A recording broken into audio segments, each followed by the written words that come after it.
እስልምና ግን የአምልኮ ስፍራ ነው። አምላክህን የምታመልክበት፣ አምላክህን የምትፈራበት፣ አምላክህን የምታዘዝበት የአምልኮ ስፍራ በተንጠባጠበ ነገር ተለቃቅሞ የተሰራ አይደለም። እስልምና አመጣጡም ስርዓቱም ክንዋኔም ሁሉ ነገሩ ጥርት ያለ ሃይማኖት ነው። እንደናንተ አይደለም። የምታመልከውን አምላክ በስነ ስርዓት የማታውቅበት ሃይማኖት ውስጥ አይደለም ያሉት እነሱ የሚያመልኩትን አምላክ ጠንቅቀው ያውቃሉ። የሚከተሉትን ሰው ጠንቅቀው ያውቃሉ። ለነሱ ጠላት የሆነ ሰው ጠንቅቀው ያውቃሉ። የሚጠቅማቸውና የሚጎዳቸውን ጠንቅቀው ያውቃሉ። የአምላካቸውን ትዕዛዝ በስርዓቱና በሰዓቱ የሚፈጽሙበት ሃይማኖት ነው። እነሱ ውስጥ ተግባር ነው። እነሱ ውስጥ ማስመሰል የለም። እነሱ ውስጥ ሰውን በመፍራት የምትፈጽመው ሰውን ፈርተህ የምታደርገው ወይ ለሰው ብለህ የምትተወው ነገር የለም። በሃይማኖት ስትመጣ በቃ ሃይማኖት ነው። ስለ ሃይማኖት ስታወራ አምላክ ነው ያለው። አለቅ። ከዛ በታች ከዛ በላይ እዛ ጎን የሚባል ነገር የለም። እነሱ ጋር አጋዥና ታጋዥ የሚባል ነገር የለም። እነሱ ጋር በአምላክነት ዙሪያ ስትመጣ ማለት ነው። አምላክ ብላችሁ ስትሉ እናንተ እኮ ሰው ነው የምትደረድሩት። ስለዚህ በእስልምና የምታሸማቀቀው ሰው አንድም የለም። በነገራችን ላይ እስልምና መነጽር ነው አባቴ። እስልምና እኮ ዓለም ላይ ያሉ ሃይማኖቶች እየተዋጋ ያለ ሃይማኖት በእውቀት ነው። በእውቀት እናንተ እያልፈሰፈሳችሁ ያለው እስልምና ነው። እስልምና የትኛውም ሃይማኖት ተደግፎ እናንተ እንትን ለማድረግ አይመጣም።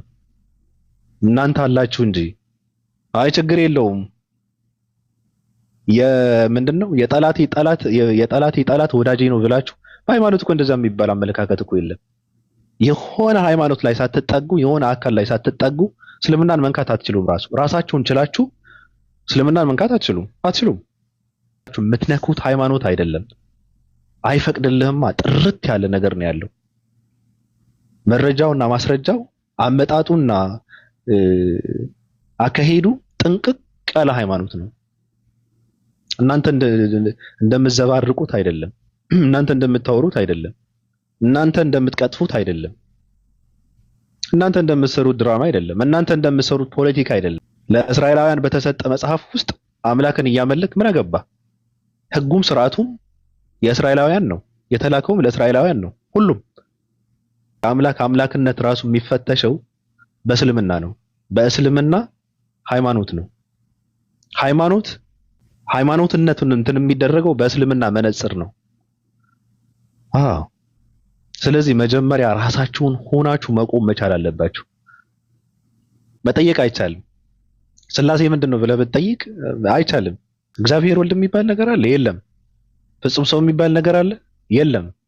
መጠየቅ ይቻላል። ይሄን ነገር ከየት ያመጡታል? መልስ የለውም፣ አይጠየቅም።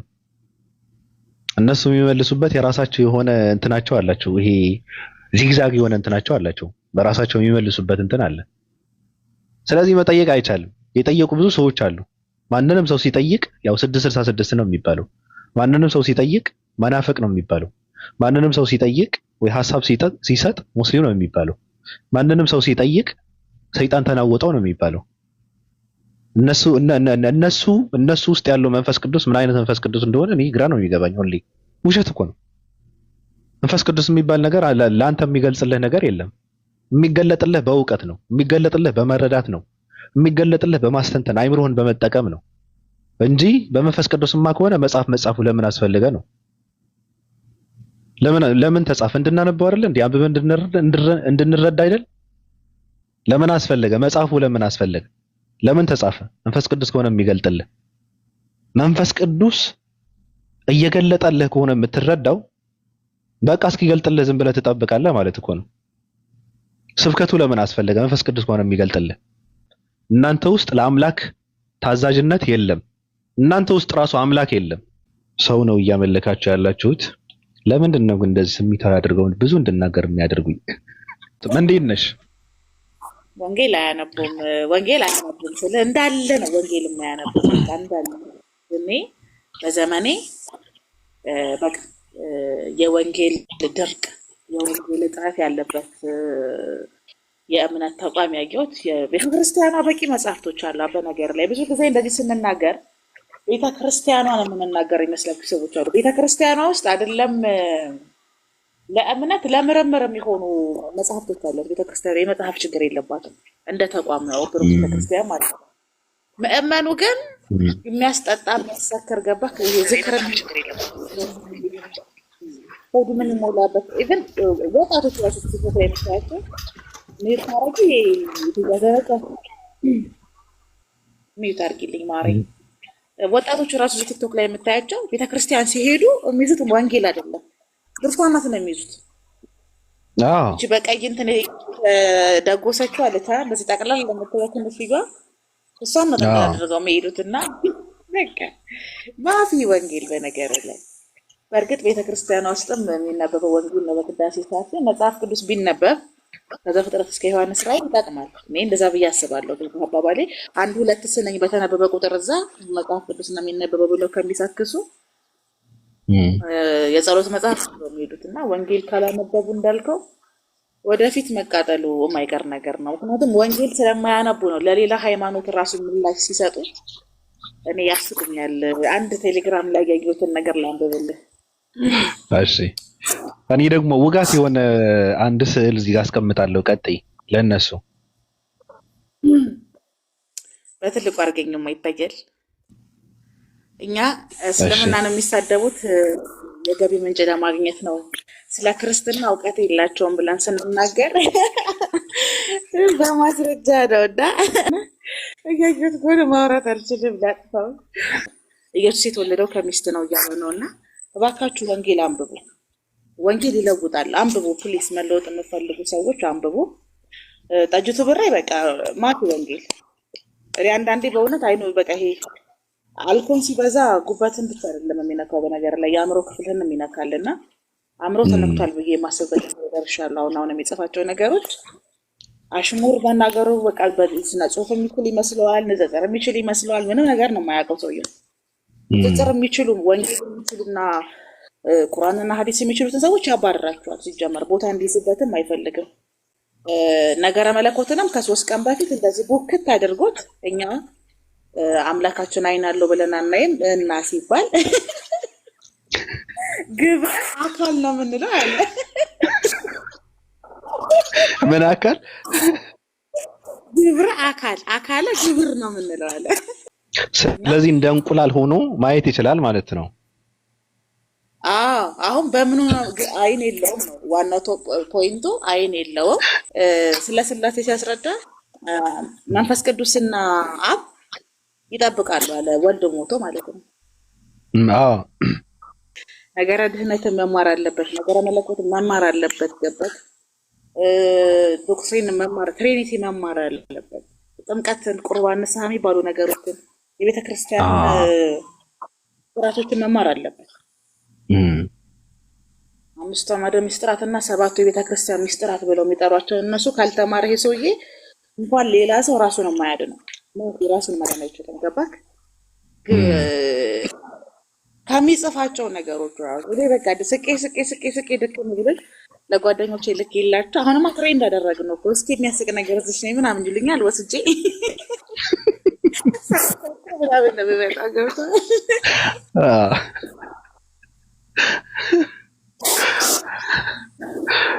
እኔ ተመቸኝ። አይን የለውም ግን ያያል። ምንድነው አካለ ግብር ነው ያልሽው? አካለ ግብር ግብረ አካል ነው የምንለው እኛ። ግብረ አካል ሙስሊሙን እኮ ሊያረቅበት እኮ ነው። ሙስሊሙ ልጅ ላይ ማለት ገባ። ለምሳሌ እኛ እግዚአብሔር አይን አለው ስንል አይኑ ያያል ለማለት ሳይሆን አይን አለው የምንለው እግዚአብሔር ማየት ይችላል ለማለት ሲሆን ግብረ አካል ነው፣ አካለ ግብር ነው እንጂ እውነተኛ አይን አለው እያለን አይደለም ማለት። እግዚአብሔር መንፈስ ነው አለ። ዛሬ ደግሞ የድሮ አምላካቸው ሚስት ነበረው ማለት ነው ብሎ ማርያምን ሚስት አድርጎ አመጣ። ይሄን ሁሉ ያወራው የአብ ልጅ ነው ብሎ ስለተናገረ ነው። እሱ ነው እንዲህ ያለው እሱ ነው ማ ጠጅቱ ብሬ ናት እንዴ? ኧረ ወይኔ ጠጅቱ ብሬ ኧረ ወይኔ አምላካቸው ሚስት ነበረው። በቃ ይሄ ማለት አንድ ሙስሊም ልጅ እንዴት እንደቀረቀረበት ባለፈው ቪዲዮ መክፈት የሚችል ሰው ካለ ራሱ ባለፈውም እየለመንኩ ነበረ። ቅርቅር ነው ያደረገበት። አሁን ፖስት አድርጋለች። ገብተሽ ስክሪንሻት ቲክቶክ ላይ አንድ ቪዲዮ ሰርች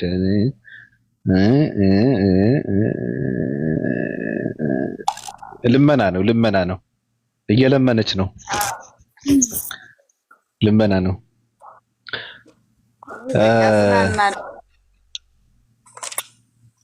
ሬይነር ቪዲዮ መክፈት ትችላለህ? ትንሽ ነው። ላክልኝ። አዎ እችላለሁ።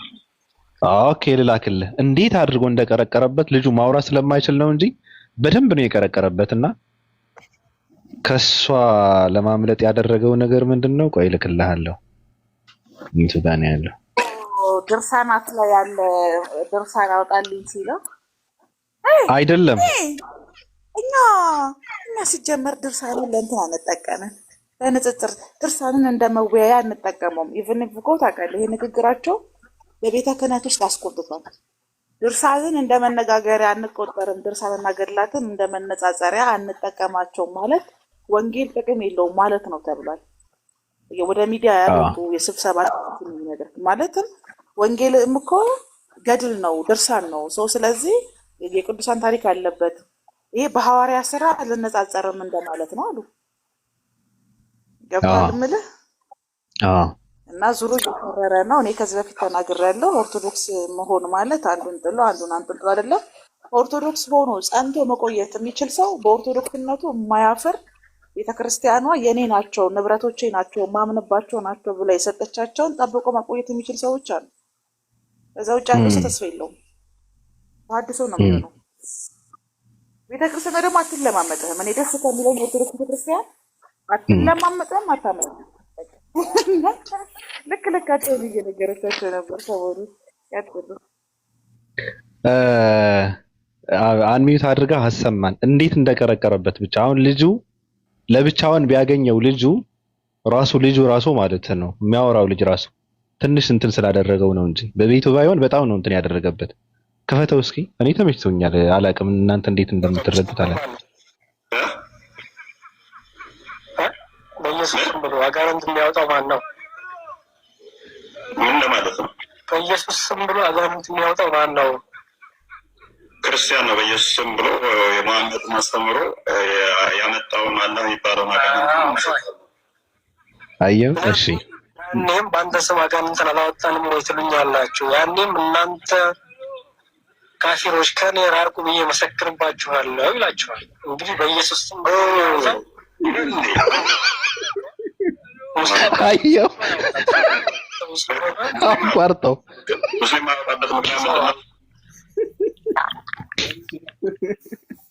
ምንድን ነው? በነገር ላይ ቪዲዮን ካየው አሳሳቆን በጣም ድንብር ነው ያለው ልጁ ማለት ነው። ሰውየው ቅርቅር ነው ያደረገበት ወንጌል ስለማያውቅ። አሁን የኮምፓራቲቭ እንትኖች ብቻ ነው ያቃዩ እንትኖች ቃራስ የጎደለ ሰው በምን ስም ነው አጋንንት የሚወጣው አለው። በኢየሱስ ስም አለው።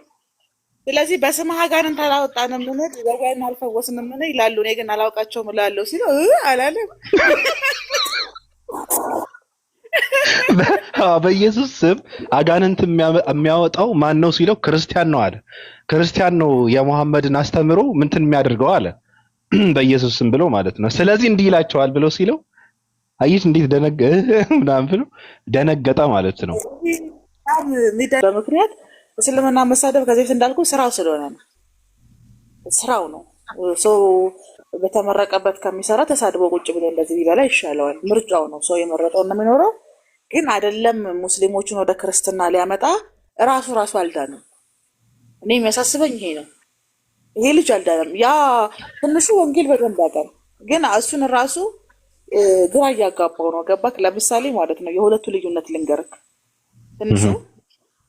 ትንሹ ማለት ወንጌልን በደንብ ያውቃል። ጵላዲዮስ በደንብ ያውቃል። ኦርቶዶክሳዊ አስተምሮ እንዲያስተምር አይፈልግም። ምክንያቱም ጠጅቱ ብሬ የስላሴ አማኞች በሙሉ አንድ ነን ብሎ የሚያምን ሰው ነው፣ የማያውቅ ሰው ነው። ምን ለዚህ ነው የራሱን ቀኖናና ዶግማ ዶክትሪን አያውቅም፣ ልዩነታቸውን አያውቅም። ልዩነቱን ስለማያውቅ እኮ ነው ሙስሊም ሆኖ ሚስቴን ከሚገልብኝ፣ ሚስቴን ከሚቀማኝ፣ ንብረቴን ከሚገለኝ የወንጌል አማኝ እንደሆነ እመርጣለሁ ያለው እኮ ከዚህ በፊት እኮ ለዚህ እኮ ነው። እስቲ በኩል ምን እንዳሉት ምን ነው ከሰዓት ወደ ሰዓት ከሰይፍ ወደ ሰይፍ እንደዛ ስላለ ነው።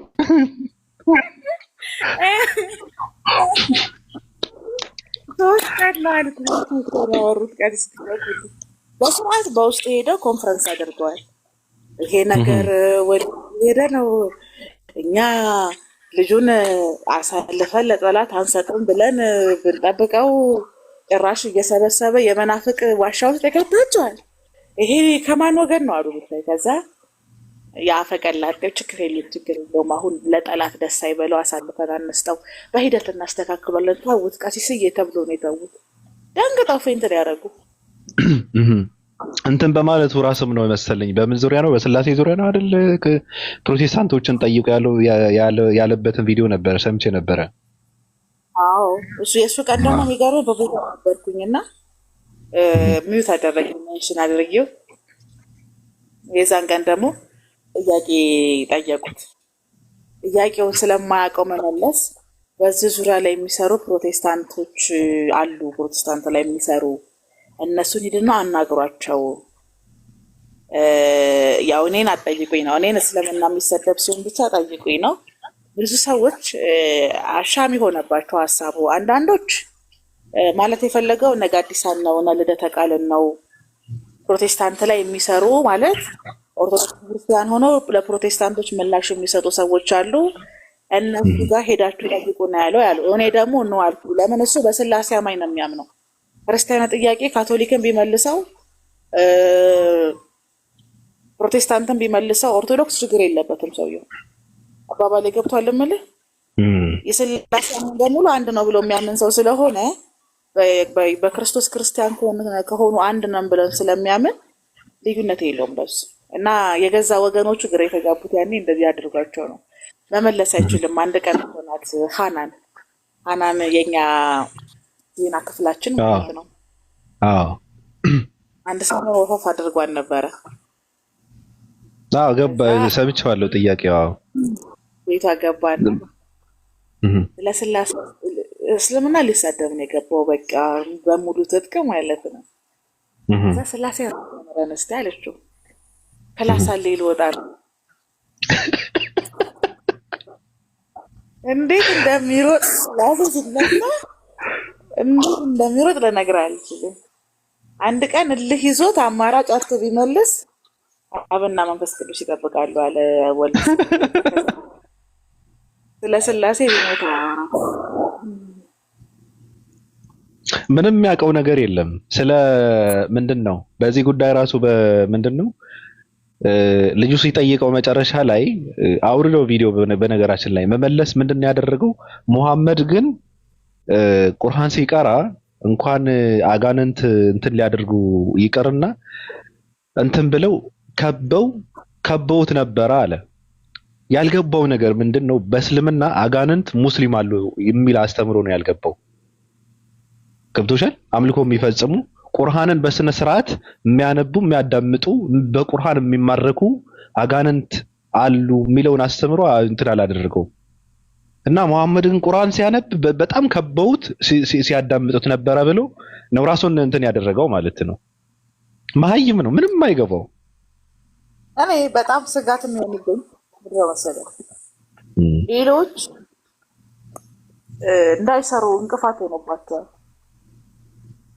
በቃ ከዚህ እኮ የተናገርነው እኮ ሄደው ሌሎች እንዳይሰሩ ወደ ንጽጽሩ እንዳይመጡ በስርዓት ምክንያቱም ሰው የሚያዳምጥ ሰው አለ፣ ከታች ሆኖ ኮንፊውዝ የሚሆን ሰው አለ። ኮምፓራቲቭ አድርጎ የራሱን ገባክ ዲቤትም ዲባክም ነው የማይችለው ሰውየው። ሁለቱንም ማለማቻል በጣም ከባድ ነው። አንድ ነገር ብቻ ነው የሚችለው። በቃ ጎግል አድርጎ ዳይፎቹንም ልጆቹንም ቀላቅለው አውርቶ መውጣት ከዛ ራሱ ብቻ እንዲሰማ። ለዚህ ነው ሰዎች ሌላ ቦታ ሲሄዱ የሚናደደው የሚሳደበው። ለዚህ ነው አይወድም። ማንም ሰው ሌላ ቦታ ሄዶ ገስት ላይ ካየ ወይም ደግሞ ጓደኛሞች ሆነው ካየ ይናደዳል፣ ይሳደባል። ለምን? ልጆቹ በራሳቸው ወጥተው ታዋቂ እንዲሆኑ አይፈልጉም። ፎሎወር እንዲኖራቸው፣ ኑ ጥያቄ መልሱ፣ ኑ እዚህ ቦታ እንዲባሉ አይፈልጉም። አባባል ገብተዋል። እሱ ይሄዳሉ፣ ስልክ ላይ ይቀመጣሉ፣ እሱ ስር ያገለግላሉ። ከዛ እሱ ከሌለ እነሱ የሉም አይነት ነው። በቃ የሚጃቸው ማበላሸት ነው ሁሌ ስራው። አሁን በደንብ ነክተውበታል። በነገር ላይ በጣም የወጣ በቃ ይሄ የወጣ ላፊ የሆነ ምቀኝነት ያለበት ሰው ነው። በጣም ጋብሮቭ እና ወፈፌ ሰው ስለሆነ ግድ ስለሌለው መስተካከል ያለባቸው እነሱም የተረዱት የገባቸው ነገር ይሄ ነው። አንድ ሰው እውቀት ካለው 7 ፎሎወር የሚኖረው 1000 ፎሎወር የሚኖረው የመናገር መብት አለው። ሴቶቹንም እኛ ነፃ አወጣናቸው። ቤቱ ደርድሮ ለእንትና 1% ለእንትና 2% ትሻለው እያለ በየቀኑ እየተሳደበ ነፃ አወጣናቸው እኛ ነን። አሁን ሴቶቹ አይሰደቡለትም፣ አይሰደቡለትም። በቁጥጥራቸው ስራ አውላቸውም። በቃ ለምን? የህዝብ ቅምጥ እንደሆነ አውቀዋል። ተራጂ ሰው፣ ጥገኛ ሰው፣ ሆዱን መሙላት የማይችል ሰው ማንንም መንካት አይችልም። አሉ ግን አንዳንድ እንትኖች አሉ ገረድ ቆጠራ ላይ ነው በነገሮች ላይ እሱ ባለፈው እንዳልሽው ይመስለኛል ብዙ ሰው እየነቃበት ስለሆነ አንዳንድ ገረዶችን ሰብስበው የሱ ፕሮፋይል እንዲያደርጉ አድርጉ ገስት አስገብቶ እየመከራቸው በቃ እንደዚህ በቃ እናንተ በቃ የማንንም ምክር መስማት የለባቸውም እናንተ ማንንም እንዳሰሙ የትም ቦታ እንዳትሄዱ አይነት ምክር ሲመክራቸው ነበር። እነሱ ምንድነው አገልጋይ ገረዶች እንትን ሪከርድ እያደረጉ የሚያወራውን ፖስት የሚያደርጉ እንደዚህ አይነት ነገር የሚያደርጉ ማለት ነው። ገብቶሻል? ያ እነሱ ምንድነው አዲስ ስለሆኑ እኔ አሁን እነዚህ ልጆች አደንቃት ጎበዝ ነው ማለት ነው። የሱን ፕሮፋይል አድርገው ሪከርድ የሚያደርጉ ፎሎወር ይኖራቸው መጀመሪያ ቢያንስ 50,000 ፎሎወር ይኖራቸው፣ ከዛም በላይ እድለኛ ከሆኑ ይኖራቸው ለመጪ ንጽጽር ለሚሰሩት ሰዎች ይጠቅማሉ። ገባክ? ይሄ ማህበራዊ ሚዲያ የኔ የምትለው እንትን አይደለም፣ አልጎሪዝም አይደለም። በሱ በኩል አድርገው ፎሎወር ይሰብስቡ። ግን ሰውየው አንድ ቀን ጥፋት ያጠፉ ቀን አውቶ ነው የሚጥላቸው። ለምን? ከዚህ በፊት በታማኝነት በጣም በጥንካሬ 2-3 ስራ እየሰሩ በቃ እሱም ታዋቂ ያደረጉ ገባክ? ፎሎወሩ እንዲበዛ ድምፁን እንዲሰማ ሁሉ ብዙ ነገር ያደረጉላቸውን ሴቶች ሰድቧል። እሱ ወንዶችንም ሴቶችንም እርግጥ አድርጎ ነው የሰደበው። ከቤተሰቡ ቀንሶ ልርዳህ ያለውን ሰውዬ አንተ ቀን ሰራተኛ፣ አንተ እኮ እኔን ልትረዳኝ አትችልም ብሎ የተሳደበ ሰው ነው። አስበው፣ የራሱ እንኳን ቋሚ ገቢ የሌለው ሰው ማለት ነው። እና ምንድነው እኔ ኢንቫይሮንመንቱን እንዲጠቀሙበት የምፈልገው ቦታውን የያዙትና ሪከርድ ያርጉለት፣ ፖስት ያርጉ ምናምን። አንዳንዶቹን አውርቻቸዋለሁ ምናምን ነገር እና እናውቃለን አሉኝ። ግማሽ የሚያውቁ ከሆነ ጉድ በጣም ጥሩ ነው። አጋጣሚ ደግሞ ቦታውን ታክተው ፎሎ ይሰብስቡ። ፎሎወር አስፈላጊ ስለሆነ ለሚዲያው ይስሩበት። ከዛ በኋላ እንደ ጋሬጣ የተጋረጠባቸውን ተስፋ ያስቆረጣቸውን ልጆች ወደ ሚዲያ ለመመለስ መስራት አለባቸው እንጂ አያውቅም። በቃ ምንም ወንጀል አያውቅም። ኧረ ምንም የሚያውቀው ነገር የለም። ይሄ ስከሳ በመሰዳደብ እኮ ነው። እንትን ምንድነው ድገምላቸው፣ ሬይነር ይደገም ሲያያል ምንድነው ድገምላቸው። ሌላኛው ማናት ኦፓል ያለችኝም ልኮልኛል። የኛው ልድገምላቸው። እሺ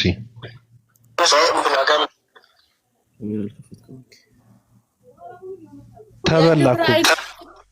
ሬይነር የአይን ግብሩ ማገኘት የአካለ ግብረ አይን ነው እንዴ? አይኔ ይባል ነገር የለውም ማለት ነው። ኦኬ ታሰማለህ። ክፈተው፣ የክፈተው አሰማን። የሚያወጣው ሙስሊም ነው ማለት በኢየሱስ ስም ብሎ አጋንንት የሚያወጣው ማን ነው? ምን ለማለት ነው? በኢየሱስ ስም ብሎ አጋንንት የሚያወጣው ማን ነው? ክርስቲያን ነው። በኢየሱስ ስም ብሎ የመሐመድን አስተምሮ ያመጣውን አላህ የሚባለውን አጋንንት። ስለዚህ ያኔም በአንተ ስም አጋንንትን አላወጣንም ወይ ትሉኛላችሁ። ያኔም እናንተ ካፊሮች ከኔ ራቁ ብዬ መሰክርባችኋለሁ ይላችኋል። እንግዲህ በኢየሱስ ስም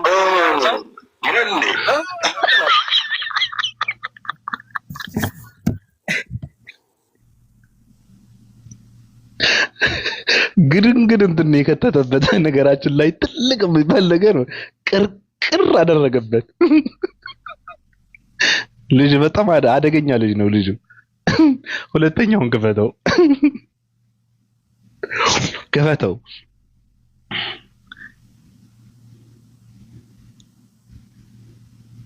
ሚዩት ነህ። ራሳቸው ናቸው ክርስቲያንን የሚሉ ሰዎች ናቸው ራሱ ፖስት የሚያደርጉት። እኔ እኮ አያውቁትም። እስኪ ያና እናንተ ኮንሰፕት ፈጣሪ ልዩነት አለን። እኛ አፍንጫ፣ አይን፣ ጆሮ የሚባል አለው ብለን አናምንም። በግብረ አካላት ግን ተገልጧል ፈጣሪ። በግብረ አካላት ስንል ምን ማለት ነው? የአካል ግብር የሆኑ በዛ ፈጣሪ ተገልጧል። ለምሳሌ አይኖቹ ምናምን ተብሎ ሊገለጥ ይችላል። አይኖቹ ሲባል እይታውን ለመጠቆም እንጂ ፈጣሪ አይን የሚባል አለው ብለን አናምንም። ምክንያቱም እጅ፣ እግር፣ ጣት ወዘተ የሚባሉ ፈጣሪ እንደሌለው ስለምናምንኛ ማለት ነው። ማንም ልዩ የለም አይታይምም ብለን ነው ደግሞ እናምነው እኛ። ምክንያቱም የሚታይ ከሆነ ሪፈረንስ ይፈልጋል ማለት ነው። አይታይም ብለን ነው የምናምነው እኛ። የቦዲ ፓርቶችን በፍጹም አናደርግም። አንተን የጠየቅኩ ለምንድን ነው? እሱ እናንተ ታዘርቃላችሁ። ሥላሴ አይን አላቸው፣ አብ ወልድ መንፈስ ቅዱስ እግር አላቸው፣ እጅ አላቸው። እነዚህ አካላት አሏቸው። ይህንን 318ቱ ሊቃውንት ተናግረዋል። ብዙ ጊዜ እንደሚገልጠው ወንሕነሰ ነአምን ከመቦ ለእግዚአብሔር አዕይንት ወአእዛን ወኩሎንሂ አካላት እለትርፋ። ለእግዚአብሔር አይን እንዳለው ጆሮ እንዳለው ሌሎቹም አካላት እንዳሉት እናምናለን ብሎ 318ቱ ሊቃውንት ተናግረዋል። ምን ማለታቸው ነው? 318ቱ ሊቃውንት ከምን ተነስተው ነው ቢባል ከመጽሐፍ ቅዱስ ተነስተው። መጽሐፍ ቅዱስ ላይ ጸጉር እንዳለው የሚናገር ክፍል አለ ወይ ቢባል አዎ። ነቢዩ ዳንኤል ጸጉሩ ምን እንደሚመስል ገልጧል። በረዶ የሚመስል ነጭ ብሎ ገልጦታል። ነቢዩ ኢሳይያስ ተናግረዋል። ሰማይኒ መንበሬ፣ ሰማይ ዙፋኔ ነው፣ ምድርን የእግሬ መረገጫ። የምን መረገጫ? የእግሬ የሚለው ቃል ለምን ተጠቀሰ? ይሄ ብቻም አይደለም። ልበ አምላክ ዳዊት አዕይንቲሁ ለእግዚአብሔር ሀበ ጻድቃኑ፣ የእግዚአብሔር አይኖቹ ወደ ጻድቃኑ ናቸው ብሎ ተናግሯል። ምኖቹ? አይኖቹ። ወእዝኑሂ ሀበ ስእለቶሙ፣ ጆሮው ደግሞ ወደ ልመናቸው ነው ብሎ ተናግሯል። ጆሮ ብሎ ተናግሯል። ስለዚህ አካል አለው ማለት ነው። ያና እናንተ ኮንሰፕት ፈጣሪ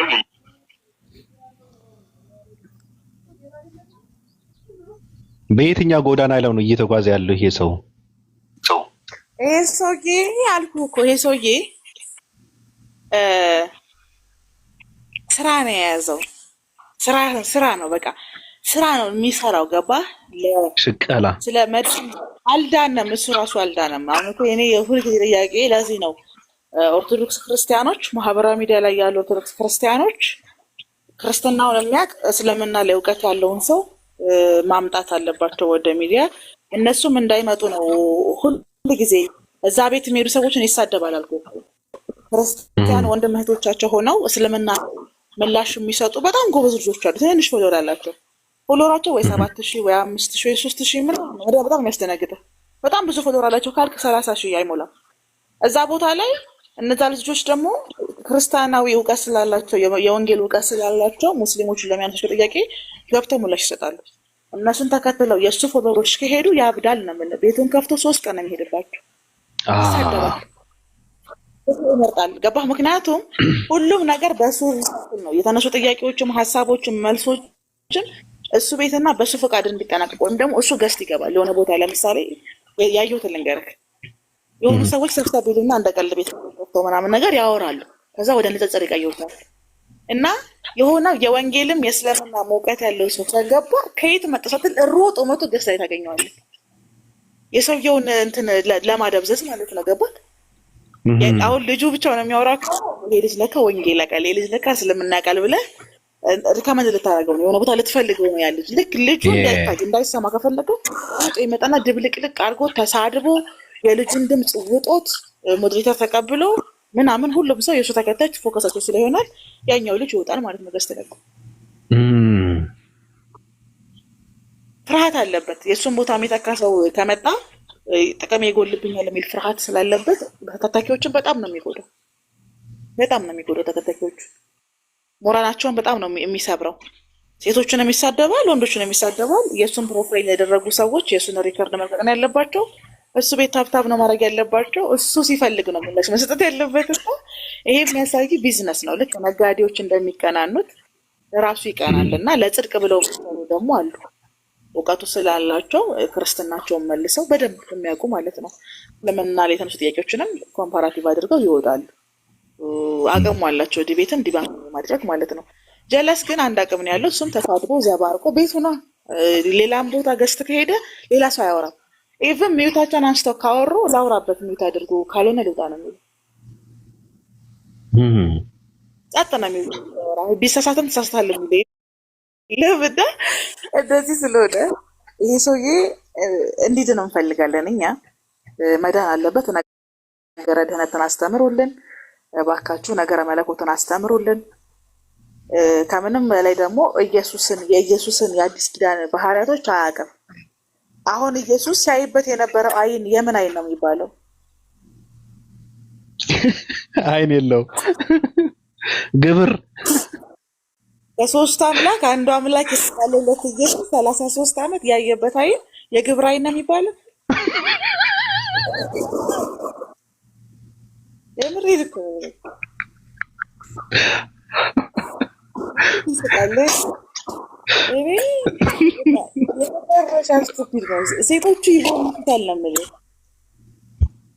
እነሱ በኮይን ብቻ ሳይሆን የሚተዳደረው በነገሮች ላይ በውስጥም በጣም እንትን ስለሚያደርጉት አንዳንድ ሴቶች በጣም ትውልድ እያጠፋ ነው። እና ሲናገር እንደነገርኩ ነው። ሲናገር የሚናገረውን አያውቅም። አሁን የጻፈው ነው ምልክት ቴሌግራም ላይ ኢየሱስ ልጁ ነው አለ። ለካ የድሮ አምላካቸው ሚስት አለው ብሎ መናገር ማለት የማርያምን ክብር የሚነካ ነው። የኢየሱስ እናት ማርያም ናት እና ማርያም ሚስት ነበረች እያለ እየተሳደበ ነው በነገር ላይ። ከምን አንጻር እንደተናገረው አሁን ገባኛው። ገብቶሃል? ነገር እንደተናገረ ገብቷል አይደል? የተናገረበት ምክንያትማ ንጽጽር እያደረጉ ነበረ። የኛ ሊቀ ካህን እያወሩ ነበረ። አብ ልጅ አለው ልጁም ኢየሱስ ነው ብሎ ተናግሮ ነበረ። ገባክ? በያህዌ ዙሪያ ለሱ ምላሽ መስጠቱ ነው። ከዛ ቴሌግራሙ ላይ ሄዶ ኢየሱስ ልጁ ነው አለ። ይሄ ማለት የድሮ አምላካቸው ሚስት ነበረው ማለት ነው። የአሁኑ አምላካቸው ማለትም ቁርአን ላይ ያለው በፊት አምላካቸው ብሎ የመጽሐፍ ቅዱስ ነው። አብ ልጅ አለው ማለት ሰው በአብ አምኖ ነበረና የኢየሱስ እናት ማርያም ሚስት እንደነበረች ነው የተናገረው። ያለው ነገር የአብ ሚስት እንደነበረች እና ከአብ ኢየሱስን እንደወለደች ነው የሚያወራው ጽሑፉ። እንደዛ ነው እያወራ ያለው። ስለዚህ አሁኑ አምላካቸው ማለትም በእስልምና ግን ሚስትም ልጅም የለኝም እያለ ይናገራል ብሎ መናገሩ ነው። በስሉ ከዚህ በላይ ማግኘት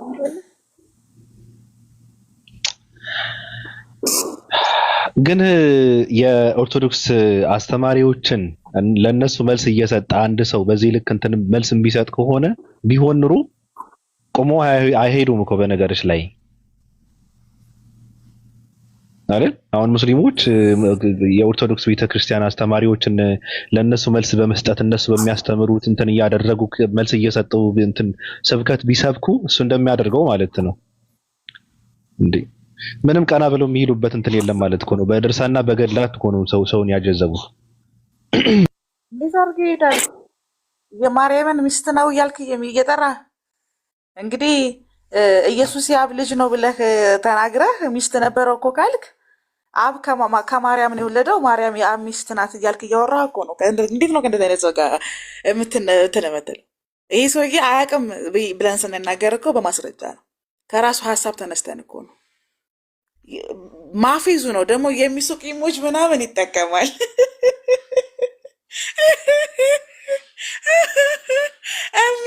የሚሱቅ ኢሞጆች ምናምን ደግሞ ይጠቀማል። ሌታ ነው የሚያስቀኝ። የሚሱቅ ኢሞጅን ይጠቀማል።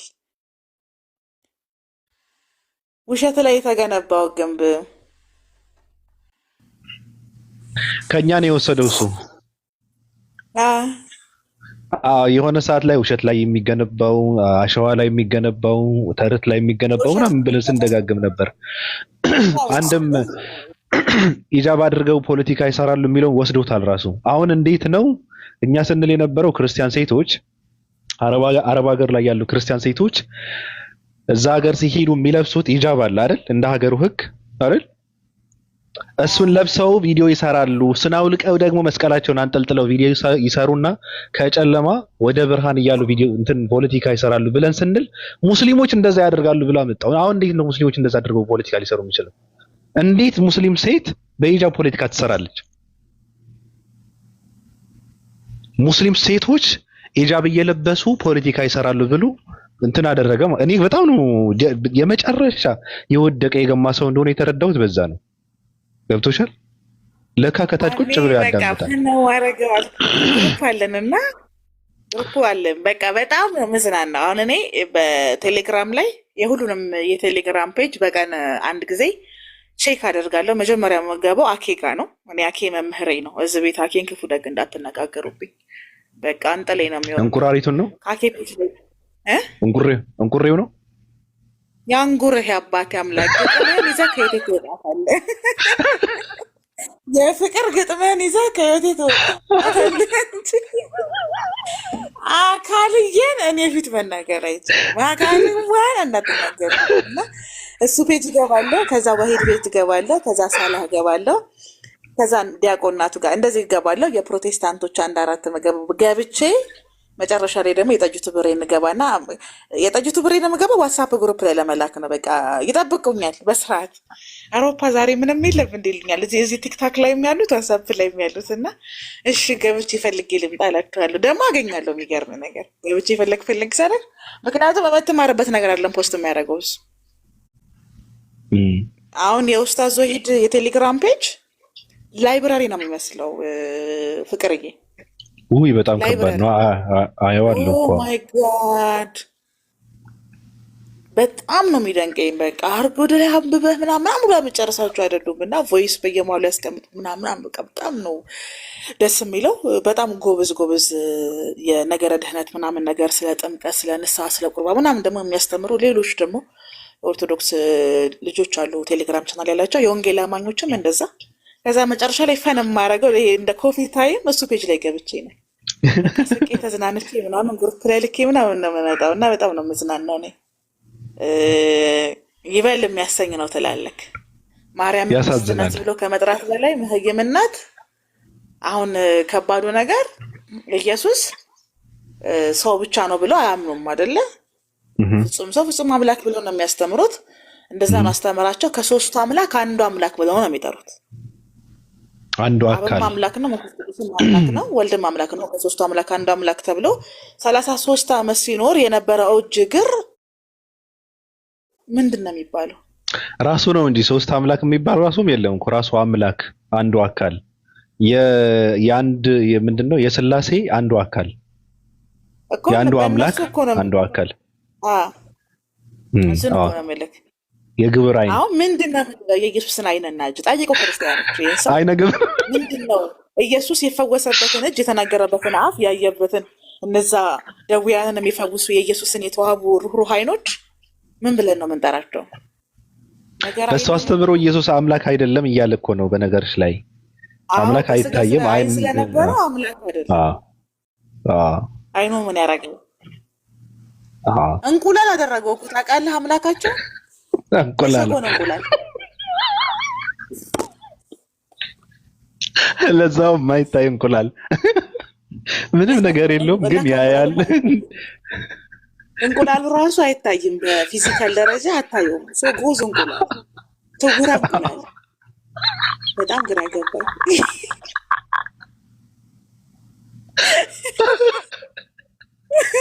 በህይወቴ ቸግሮኛል ያስባላ። አሁን እንቁላሉም ራሱ አይታይም። ገባ ያየው የለም ብሎ ተናግሯል። አያይም አይታይም። ሰው ስውረ እንቁላል እጅ የለውም፣ አይን የለውም፣ እግር የለውም፣ ግን ይረግጣል፣ ይራመዳል። አይን የለውም ግን ያያል፣ ጆሮ የለውም ግን ይሰማል። ችግሩ እኮ መስማቱ አይደለም፣ ችግሩ እኮ ሲሰማም አለማየትህ ነው። አሁን መዝሙረ ዳዊት ወደቀ ማለት ነው። ምክንያቱም መዝሙረ ዳዊትን ካነበብክ ስለ እግዚአብሔር አይኖች በደንብ ነው የሚናገረው። እግዚአብሔር ስለሚሰማው፣ እግዚአብሔር ስለሚመሰክር፣ እግዚአብሔር ስለመርዳቱ በደንብ ነው የሚናገረው። እና አሁን የእፎይ አምላክ እኔ እፎይ ብያ፣ ምክንያቱም እንደዛ አይደለም ኦርቶዶክስ የምታስተምረው ስም ማጥፋት እንዳይሆንብን ነገረ እንቁላል ነው። የጠጅቱ ብሬ አዎ ምክንያቱም ቤተክርስቲያን እንደዛ አይነት አስተምሮ የላትም። በስላሴ ዙሪያ ላይ እንደውም በደንብ ከሚያስተምሩት አንዱ ኦርቶዶክስ ቤተክርስቲያን ናት። በደንብ አወራርተ ተንተና እንዲህ የሚባላል የሚያስተምር የሚያስብል ቃላቶችን ነው የሚጠቀሙት። የሱ የከፋ ነው። ስለዚህ አሁን የሱ ስላሴ የሱ አምላክ ስውረ እንቁላል ነው። ነገረ እንቁላል ወስውረ እንቁላል። በቃ እንደዛ ማለት አለባቸው። እዛ የሚገቡ ሰዎች ካሉ የእንቁላል አምላክ እየተባለ በቃ ግብረ እንቁላል እየተባለ እንትን መደረግ አለበት። አምላክ አይን የለውም ግን ያያል፣ እጅ የለውም ግን ይጨብጣል፣ እግር የለውም ይራመዳል። እንቁላል ራሱ አይታይም። ለምን እንቁላሉ በራሱ የሚታይ ከሆነ ገብቷል። አሁን እንቁላል ሲባል ከእንቁላሉ ውስጥ ያለው አስኳል አሁን እኮ የሱ የእግዚአብሔር አስተምሮ እንቁላሉ ውስጥ አስኳል አለ አይደለ? አንዳውን አስኳል እንዳለ ታውቃለህ። አስኳሉ አይታይህም። አስኳሉ እኔን ያየኛል፣ አስኳሉ ይሰማኛል። እንቁላል ውስጥ ያለው አስኳል እግር አለው፣ እግሩ መሬትን ይረግጣል። ከዛ ደግሞ ዙፋኑ ሰማያት ነው ብለህ እንደማስተማር ነው። አጽፈሻል። እንቁላል ራሱ እግር አለው። እንግዲህ እግር አለው ከተባለ ይረግጣል፣ ይራመዳል ማለት ነው። ራሱን እያንከባለለ ማለት ነው። እንደዚህ እየተገለባበጠ ምናምን እግር ከሌለው እንደ እባብ እንደዚህ አይነት ሰው ነው እንግዲህ። ያስቃል በጣም። አይ ነቅተዋል። እኛ ስራችንን ጨርሰናል። መንቃት አለባቸው። በጣም ጎበዝ ልጆች አሏቸው። ለእነሱ መድረኩ መለቀቅ አለበት። ካልሆነ ግን ነገረ እንቁላል ብለን እንደ አዲስ እንግዲህ ለንጽጽር እናቀርባለን። እኛም ኧረ እስኪ እንቁላል እንትን ላድርግ እስኪ ቆይ ግብረ አካል አለ የአካል ግብር ቆይ ማመጣለሁ አንዴ አመጣለሁ። ባለ አይን እንቁላል ነው ማመጣው። እንደውም እንቁላልም እኮ አይን አላት። እስቲ ባለ አይን እንቁላል አምጣ። አመጣለሁ። ከነ እግሯ ራሱ አመጣታለሁ። ቆይ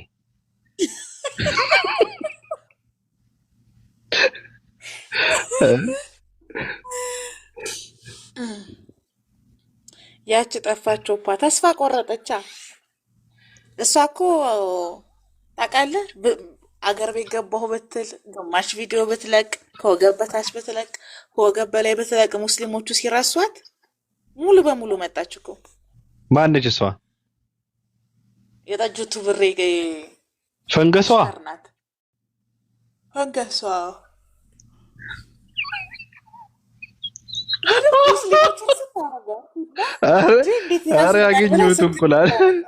ኧረ ያገኘሁት እንቁላል በስላሴ መልክ ባገኘው ግን አሪፍ ነበረ።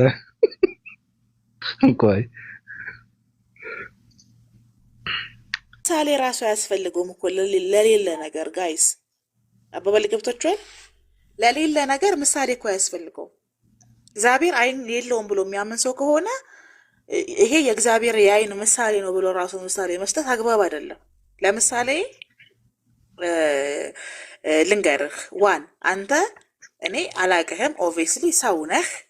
ሰው እጅ እግር እንዳለ አውቃለሁ እና አንተን ማስረዳት ስፈልግ 2 አይን አለው 2 ጆሮ አለው እግር አለው ብዬ እናገራለሁ።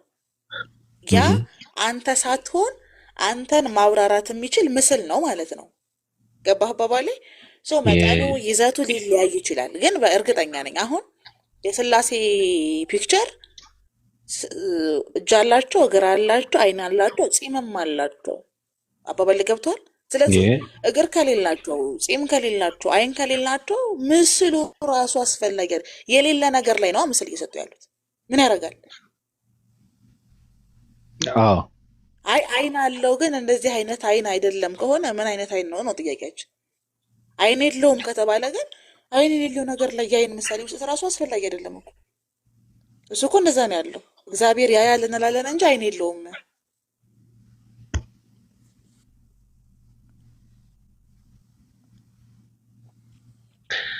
እሺ ቆይ በሁለተኛው እንትን ከፍተዋለሁ። አሁን እዚህ ጋር ነው በተግባር ነው። እኛ በቃ እናሳያቸው ገብቷችኋል እምላችሁ። ስለዚህ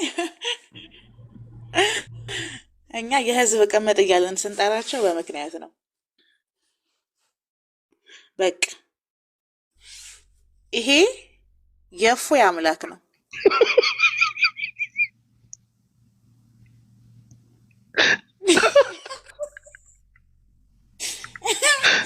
ይሄ ትክክለኛ የህዝብ ቅምጥ እፎይ አምላክ ነው። አሁን ይሄ አይን ይታያችኋል አይደል? ግን ከአስኳል ውስጥ የሚወጣ አይን ነው። ቅንድቡ ይታያችኋል አይደል? ግን ነገረ ቅንድብ ነው። ይሄ ግብረ ቅንድብ ይባላል። ግብረ አይን፣ ግብረ ቅንድብ፣ ግብረ እግር። ይሄ እግሩ ራሱ ግብረ እግር ነው። ቆይ በሌላ ይሄ የእፎይ አምላክ ሀሳብሽን የሚገልጽ ሌላ እንትን ላሳይሽ። ቆይ እንደዚህ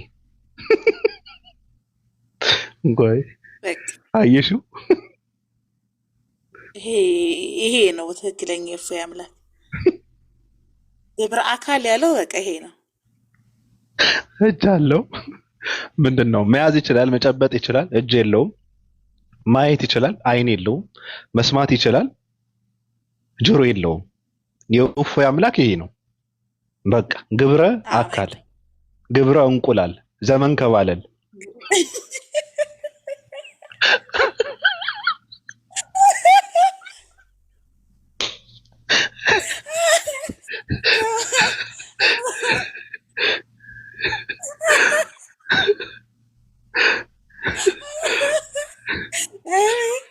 በዘመኔ ሙሉ ነው ማረሳው ነው።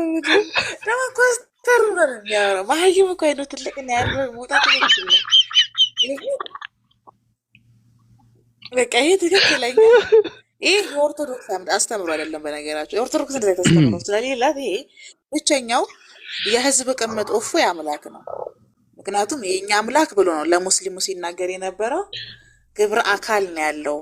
አይን አለው ግን አያይም። ያያል ግን አይን የለውም።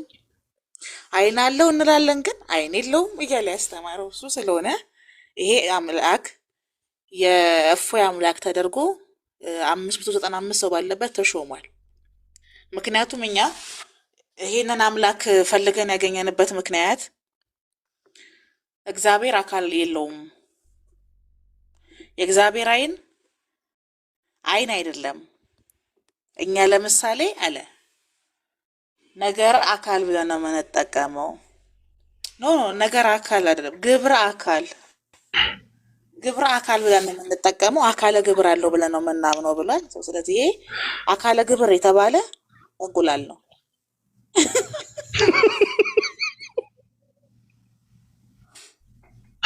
አሁን አይኑ እናንተን እያያችሁ እናንተ አሁን አይኑን እያያችሁ ነው አይደለ? ግን አይኑን አይደለም እያያችሁ ያላችሁት። እሱ ነው እያያችሁ አይኑ ያለው አስኳል ውስጥ ነው። አዎ ከቃሉ ጋር ናችሁ።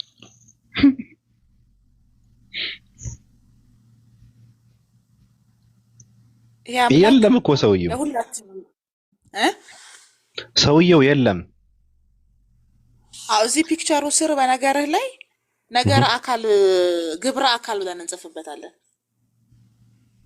ከዛ አስተምሮ ልክ ነገረ ክርስቶስ ነገረ መለኮት እንደሚባለው ነገረ አካል ነው የሚባለው። የእፎይ ዶክትሬን አስተምሮ እንደዛ ነው። ሲተነተን ደግሞ ግብረ አካል ይባላል ማለት ነው። አሁን ይሄ ግብሩ ነው እያያችሁ ያለው፣ አይኑ አይደለም። ግን እኮ አይታይም። አዎ እሱ ነው እያያችሁ ያለው።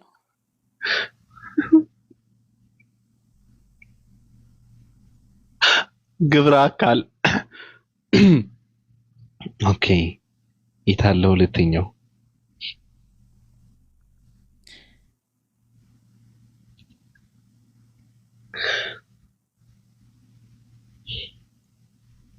አሁን በእውነት ይሄ አሁን በእፎይ ያስተምሩ በምድር ላይ የነበረው የእሱ አምላክ ነው።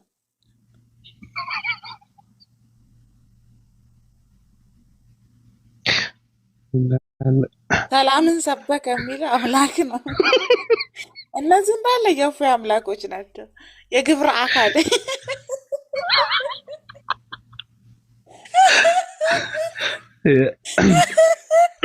ስማ ባቢ ወልድ ሲሞት አብና መንፈስ ቅዱስ ይጠበቃሉ ለሚለው ደግሞ አምጣ እስቲ። ወልድ ሲሞት ቆይ ወይኔ ጌታ።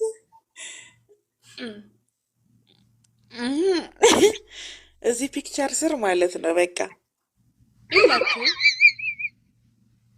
ግብረ አካል አካለ ግብር እያላችሁ ነው የምጽፉት።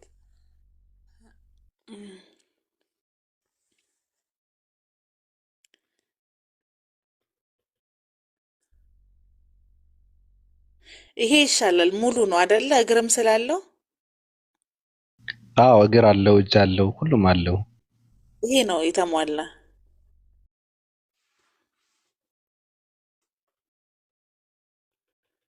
ከና እንቁላሉ ጥቅም ላይ እናውለዋለን።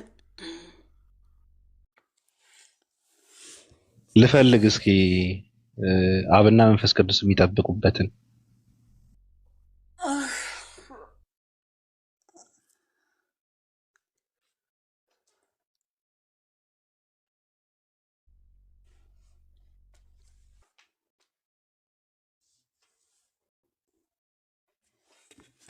እንዲህ ነው በቃ መቀለጃ የምናረግህ እኛ።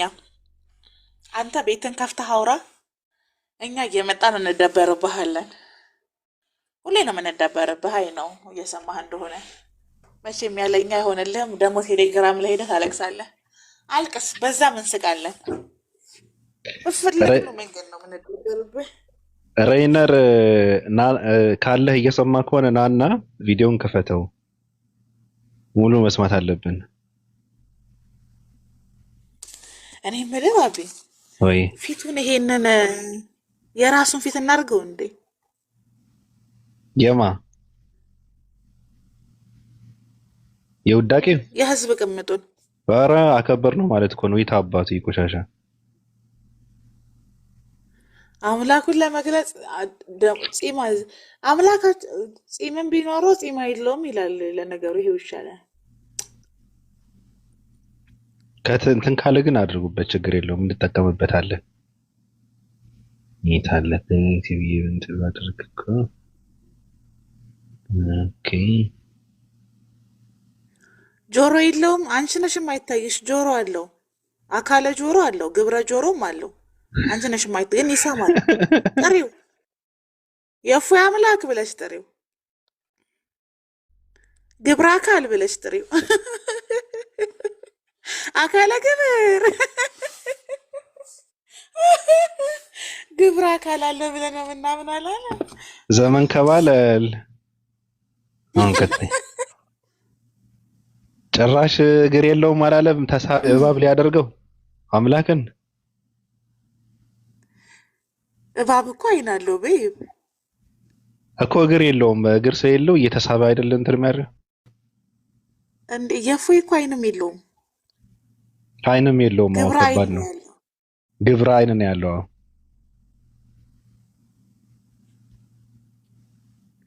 የእሱ አምላክ ግብረ አካል ነው ያለው። ይሄ ግብረ አካል ደግሞ በጣም አነጋጋሪ ነው።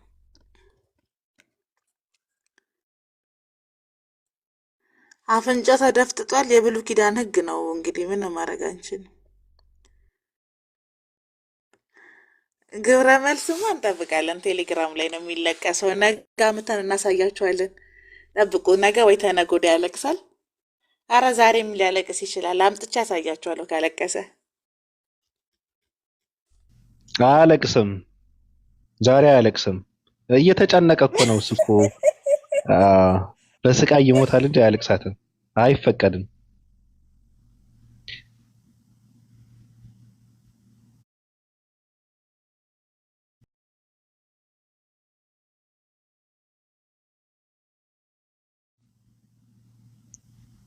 ስላሴ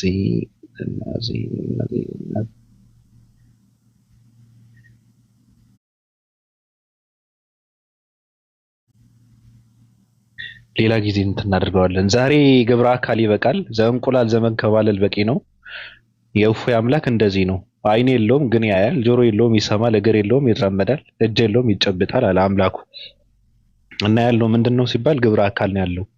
በቃ ጥያቄው እንደጠየቀችው ኦፓል ኢየሱስ ምንድን ነው ያለው ተብሎ ቢባል ምን እንደሚመልስ አላውቅም። ኢየሱስ አይን የለውም፣ እጅ የለውም፣ ነገር የለውም።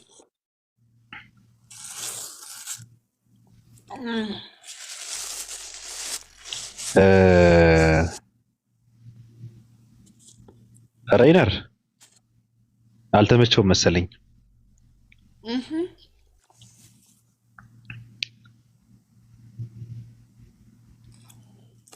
እና እዚህ ውስጥ ያላችሁ ሁላችሁም ይህ በምስሉ ላይ የምታዩት የህዝብ ቅምጡ እፎይ አምላክ ነው።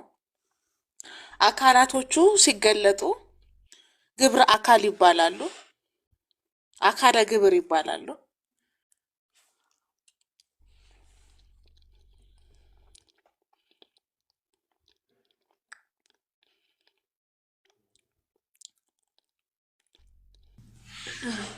ቪዲዮ መክፈት የሚችል ሰው አለ? ይክፈትና እሱን አይተን መውጣት አለብን። ራሱ በጣም ነው የሚያስቀው። ምን ቅድም የከፈት ነው አልጨረስነውም እኮ። ከዛ በኋላ እኮ አለ እኮ ሲጃጃል እኮ አልጨረስነውም እኮ። ግን ክርስቲያኖች ሳይገባቸው ፖስት አደረጉት። ገባሽ? አሁን ያጠፉታል እርግጠኛ ነኝ። መክፈት የሚችል ሰው የለም? ከፈተው ነው ማለት ነው። በኢየሱስ ስም ብሎ አጋንንት የሚያወጣው ማን ነው?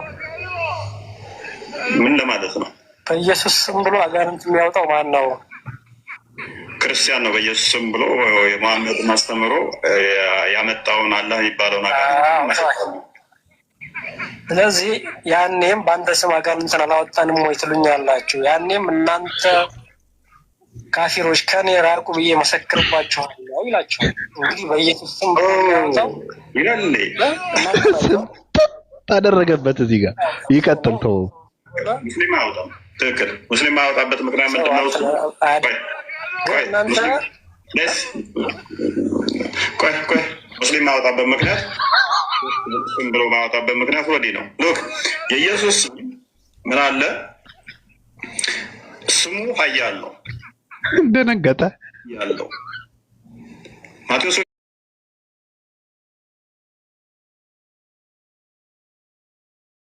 ወንጌል ምዕራፍ 7 ቁጥር 21 አካባቢ ያለው እንደተቀበለ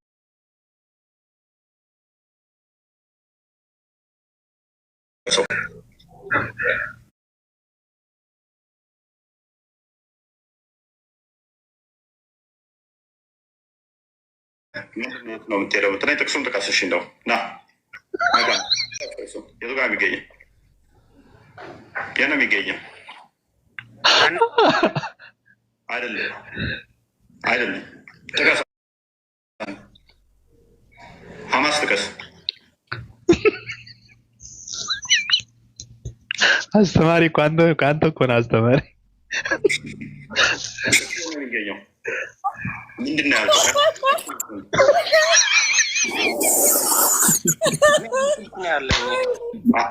መጨረሻ ላይ የሚሆነውን በጣም ነው የሚያስቀው። በነገራችን ላይ አንገት ላይ ተቀመጥ። ይሄ ተቀመጥ ጭንቅላት ይባላል። ይሄ የምታየው ስልክ ይባላል። ይሄ አይደለም። ምን አገባው ስልኩ?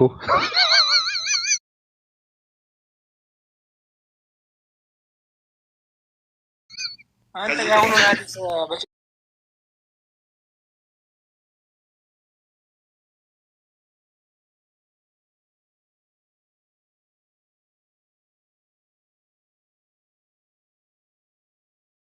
እንትን ያባርራል። ምንም እንኳን ሐሰተኛ ቢሆንም ያኛው ለምሳሌ አማኝ ቢመጣና የክርስቶስን ስም በመስማት ብቻ አጋንንት ሊወጣ ተወናበደ እኮ በክርስቶስ ያ ስለ ስሙ አጋንንቱ ሊወጣ ይችላል። ያኛው ምንም እንኳን ሐሰተኛ ቢሆንም ማለት ነው። ሐሰተኝነቱ ላሊያ ክርስቶስ ስም እና ሲሰሙ ወንጌል ምዕራፍ 4 ላይ ማቴዎስ ወንጌል ምዕራፍ 4 ላይ ገና ስሙን ሲሰሙ ገና ክርስቶስን ሲሰሙ አንተ የናዝሬቱ ኢየሱስ ልታጠፋ መጣህ እያሉ እንቀጠቀጡ ይጮሁ ነበር። ምን አገባህ? ምዕራፍ 4 ላይ ቁጥር 12 ያል ስም ነው። ከሰማይ በታች ያለ ስር ማለት ነው። እያረጋይ ስም ሁሉን የሚረድ የሚደመስስ ነው። ለዚህ ነው ለሰባ አርድቱ ስልጣን ሲሰጣቸው ሉቃስ ወንጌል ምዕራፍ 10 ላይ ከቁጥር 1 ጀምሮ እስከ ቁጥር 19 ወደ ዓለም ሲልካቸው በስሙ አጋንንት እንዲያወጡ ነው። ስሙ አጋንንትን ማውጣት ይችላል። ስለዚህ ይክዳቸዋል። እነዚህ ሰዎች አጋንንት እንዲያወጡ የተላኩ ሰዎች ይክዳቸዋል። አጋንንት እንዲያወጡ አኑሽ ከተከፍቷል። አኑሽ አንዴ ትንሽ አንዴ አስቆመው። አኑሽ አንዴ ሀሳብ ያስፈልጋል። አሁን እዚህ ጋር የሰራውን ሐሰተኛ ቢሆኑም አጋንንትን ማስወጣት ይችላሉ በኢየሱስ ስም እያለ ነው። ገባ? አንተ ባቤ ሐሰተኛ ነብይ ሆነ በኢየሱስ ስም አጋንንትን ማስወጣት እንደምትችል እየተናገረ ነው። እዚህ ጋር ያለ ፕሮሞት እያደረገ ያለው ስለዚህ የዋሻው ነብዩ ነው ወይስ የእግዚአብሔር መንፈስ ነው? ሐሰተኛ ነብይ ሆነ እውነተኛ ነብይ ነኝ ብለህ ሪአክት አድርገህ በጌታ በኢየሱስ ስም አንተ አጋንንት ውጣ ብለህ ከወጣለህ ማነው ይዋሻለው? እኔ እንጃ። የራሱ ልክ እኮ ነው ይዋሻለው። በሐሰተኛ ስም ይገለጣል።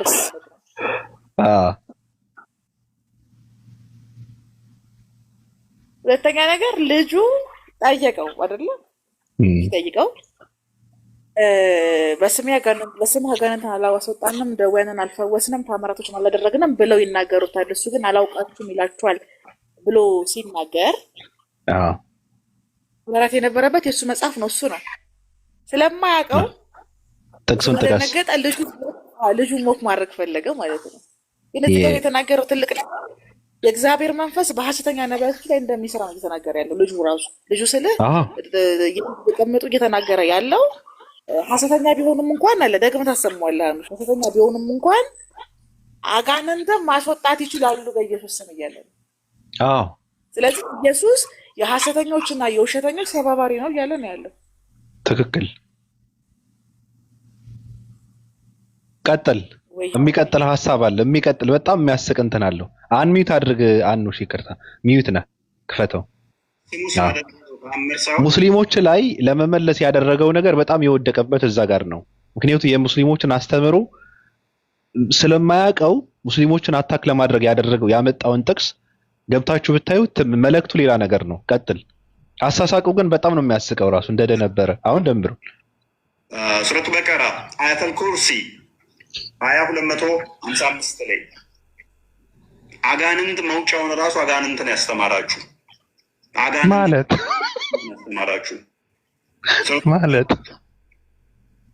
አጋንንት ተወህ እንደ ሲባል በሌሊቱ እምላለው በረፋዱ እምላለው አልተውኩም አልተለየውህም። ማን ያለው? አላህ ነው ያለው።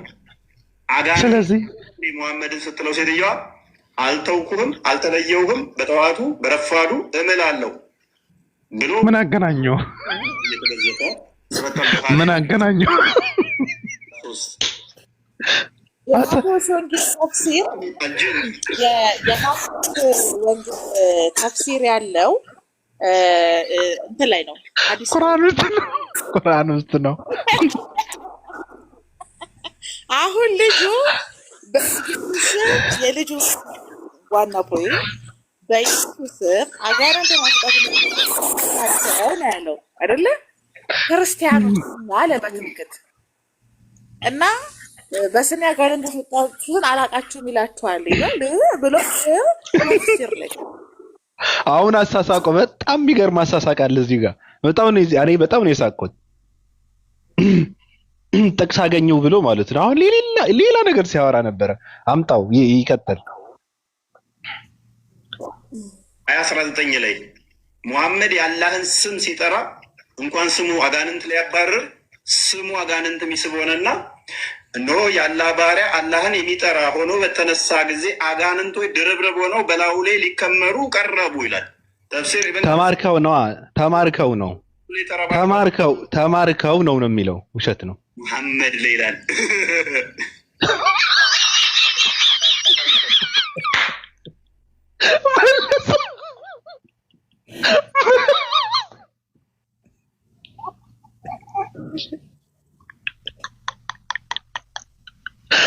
መልሰው ትንሽ መልሰው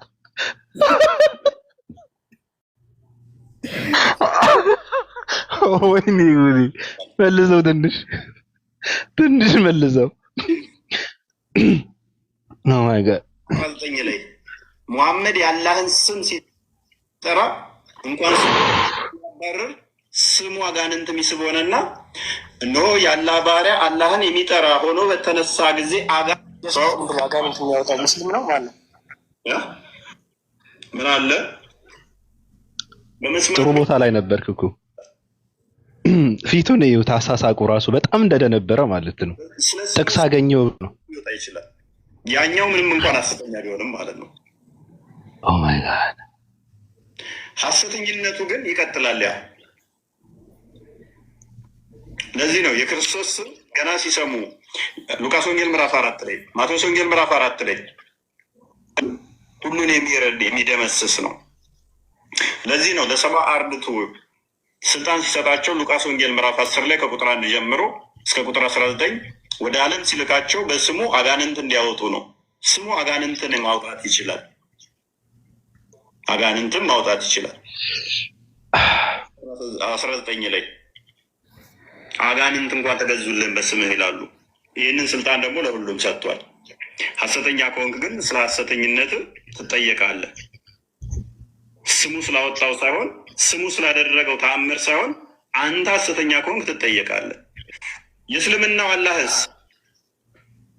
ሱረቱ በቀራ አያተል ኩርሲ 55 ላይ አጋንንት መውጫውን ራሱ አጋንንትን ያስተማራችሁ የት አጋንንትን ያስተማራችሁ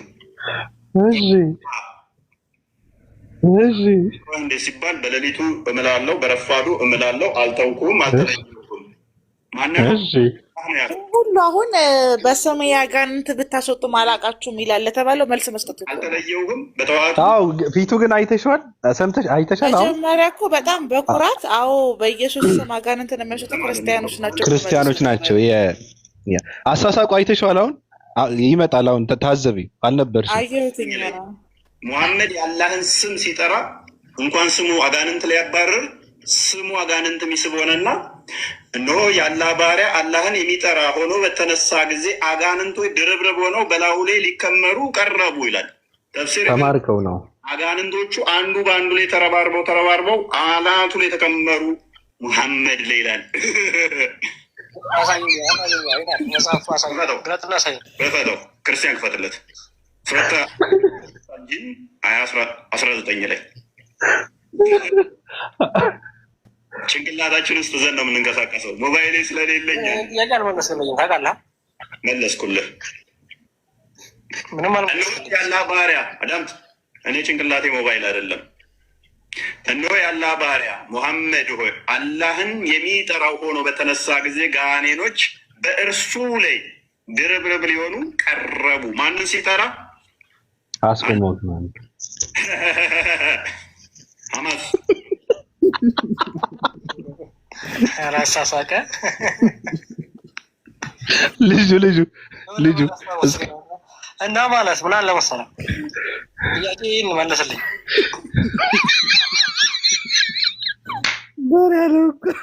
ሐማስ የሚባለው ልጅ ምርጥ ልጅ ነው። አይ ምርጥ ልጅ ነው። በጣም አራዳ ልጅ ነው። ላይ በስሜ አጋንንት ብታስወጡም አላውቃችሁም ያላችሁ ለምንድን ነው እያለ ይጠይቀዋል። መልሰው ከመጀመሪያ እስከ የመጀመሪያው ከባድ ነው የቀረቀረበት። ሐማስን ፈልጉና ፎሎ አድርጉት ጋይስ። በጣም ኃይለኛ ነው። ሙስሊም ነው ማለት ነው። በኢየሱስ ስም ብሎ አጋንንት የሚያወጣው ማን ነው? ምን ለማለት ነው? በኢየሱስ ስም ብሎ አጋንንት የሚያወጣው ማን ነው? ክርስቲያን ነው። በኢየሱስ ስም ብሎ የመሐመድ ማስተምሮ ያመጣውን አላህ የሚባለውን አጋንንት። ስለዚህ ያኔም በአንተ ስም አጋንንትን አላወጣንም ወይ ትሉኛላችሁ? ያኔም እናንተ ካፊሮች ከኔ ራቁ ብዬ መሰክርባችኋለሁ ይላችሁ። እንግዲህ በኢየሱስ ስም ብሎ የሚያወጣው እናንተ ናችሁ። ኢየሱስ ስም ብሎ አያወጣም፣ ሰው ነው። ሰው ስለሆነ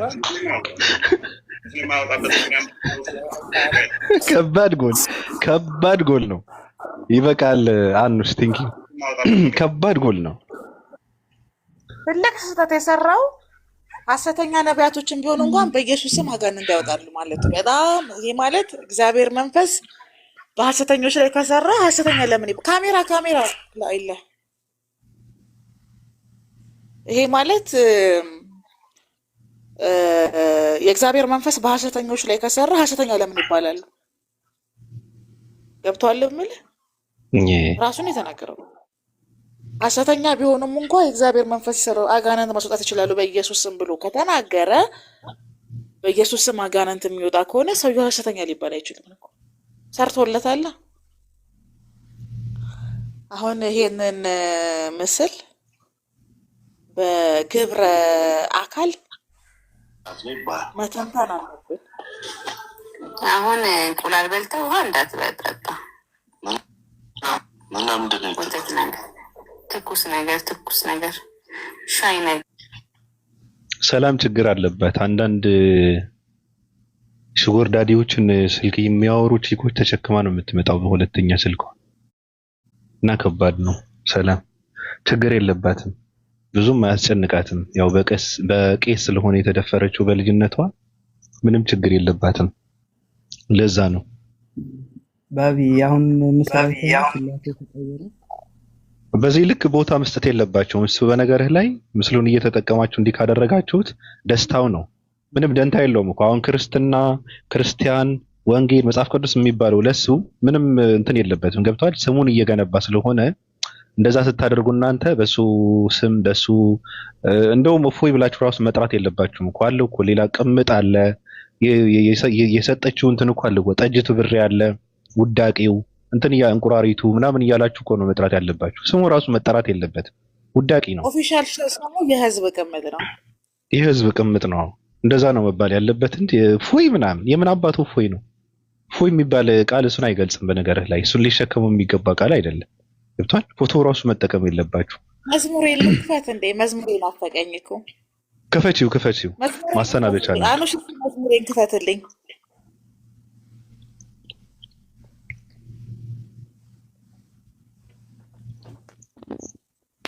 አንቺ ቤት ነው ያለ? የኔ መዝሙረት የለህም? ወይኔ እኔ እኮ ዝነኛና ታዋቂ እንደሆንኩ ነበር። መቀጣት አለበት እንደዛ ከሆነ። አይ ስፈልግ ነው የማዳምጠው ቤትሽ ገብቼ። ታገኘዋለህ እንትን ብለህ ማለት ነው ራሱ የኦፓል መዝሙር ብለህ ሰርች አድርግ ታገኘዋለህ እኮ።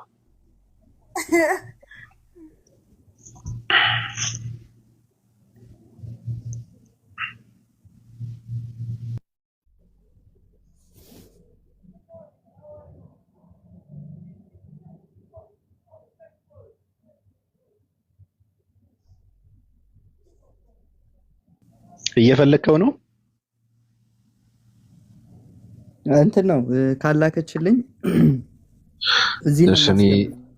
እሺ ቆይ እሺ እንትን ልበል ታዲያ ልፈልገው እኔ ቆይ አንዴ እኔ ጋር እንኳን ነበረ ግን እሺ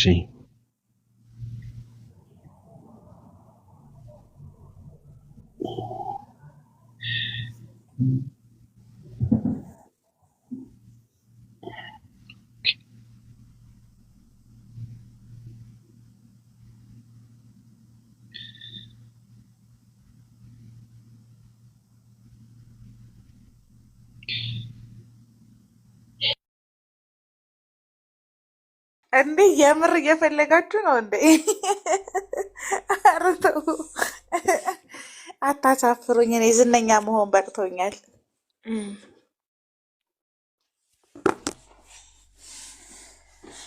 የኃጢአተኞች መድበሌ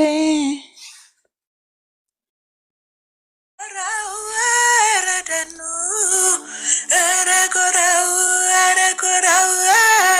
ረደኑ ናምነው የሞሞ ባላባት የሞሞ አርበኛው ናምነው የሞሞ ባላባት የሞሞ አርበኛው ናምነው የወንጌሉ አርበኛ እፎይ እኮ ነው። ናምነው ልክ እንደ አባቶች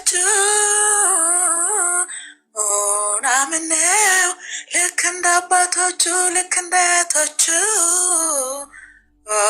ናምነው ሀምሳሙ ሙሳኤስ ናምነው አያርፉም እጆቹ ጀግናው ጀግናው ኧረ እናንተ ሴቶች አትሂዱ ወደዛ ናምነው ኧረ እናንተ ሴቶች ወደዛ አትሄዱ ናምነው ለኒቅያ ሞሞ እንዳትማገዱ እናቱ ስም ተውታለ ሙሙ አርበኛው ናምነው እናቱ ስም ታውጣለ ሙሙ አርበኛው ናምነው የልጁ ሰለሞን የአባቱ ሽፈራው ጀግናው ጀግናው ታሪክ የማይረሳው የሙሙ አርበኛ ነው። ታሪክ የማይረሳው የሙሙ አርበኛ ነው። ባለማተብ ጀግና 50 ሙሙ ያለው ናምነው